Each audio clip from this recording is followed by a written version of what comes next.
Hi అండి, చిన్నపిల్లలకి evening time తినేటానికి snacks ఏమైనా చేయాలనుకుంటున్నారా? సో అలాంటప్పుడు ఇలాంటి బెల్లం కొమ్ములు అయితే ట్రై చేయండి. ఇదైతే గోధుమ పిండి తీసుకుంటున్నాను నేను, అది హెల్దీ అనండి. గోధుమ పిండిలోని కొంచెం సాల్ట్ అయితే వేసుకోవాలి.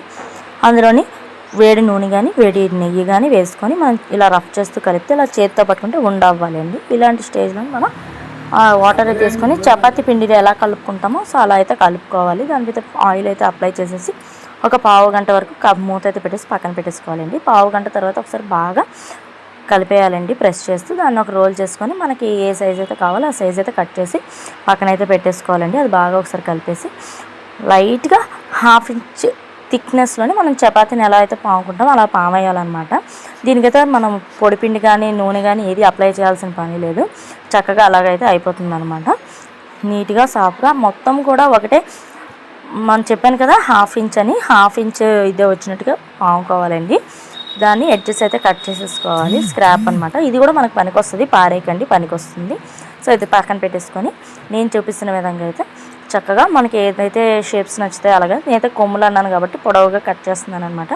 ఇప్పుడు ఇవి అడ్డంగా ఒక 3 టైమ్స్ అయితే కట్ చేసేసుకొని ఇవి చక్కగా ఇలా నైఫ్తో ఇలాగంటే వచ్చేస్తాయండి. చూసారు కదా పొడి పొడిగా ఎంత బాగున్నాయో. ఇవన్నీ కూడా చేసి పక్కన పెట్టుకొని ఇప్పుడైతే ప్యాన్లో అయితే ఆయిల్ వేసుకొని ఆయిల్ అయితే మీడియం ఫ్లేమ్లో అయితే పెట్టుకొని బాగా మరగనివ్వాలండి. ఇది మరిగిన తర్వాత మీడియం ఫ్లేమ్లో అయితే పెట్టుకొని కొమ్ములు అనేవి లైట్గా ఆయిల్లోకి అయితే డ్రాప్ చేయాలి. డ్రాప్ చేసిన తర్వాత దానంతట అవే పైకి తేలుతాయండి. అప్పుడైతే మనం కలపాలి. ఇవి లో టు మీడియం ఫ్లేమ్లోనే వేపుకోవాలన్నమాట.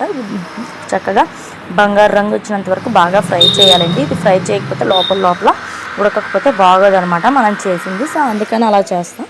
ఇది బాగా వేగనివ్వాలన్నమాట. ఇవి వేగిపోయి చూసారు కదా ఎంత మంచి కలర్ వచ్చిందో. ఇవన్నీ కూడా నేను ఈ మైదాతో చేసుకోవచ్చు అండి. కాకపోతే పిల్లలందరూ తింటారు. మైదా కన్నా గోధుమ పిండి కొంచెం హెల్తీ కాబట్టి నేను గోధుమ పిండిని అయితే వాడుతున్నాను. మీకు నచ్చితే మీరు మైదా పిండి కూడా యూజ్ చేయొచ్చు. వేగిపోయినవన్నీ కూడా ఒక దాంట్లో పెడుతున్నాను. చూసారు కదా నేనైతే కేజీ పిండి వరకు చేశాను కాబట్టి నాకు బేసిన్ అయితే వచ్చాయన్నమాట. ఇప్పుడైతే పాకం అయితే పెట్టేసుకుందాం. ఒకసారి విరిపేసి చూపిస్తాను చూడండి.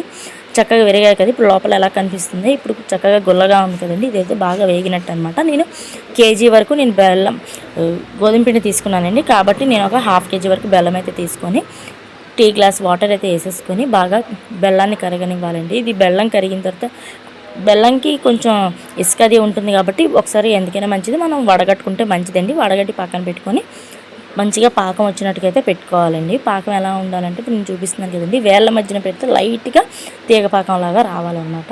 ఇలాంటప్పుడు ఇందులోని పాకంలోని యాలకుల పొడి అలాగే కొంచెం నెయ్యి వేసామంటే టెక్స్చర్ అయితే బాగుంటుంది, చూడడానికి కూడా మంచిగా ఉంటుంది అనమాట.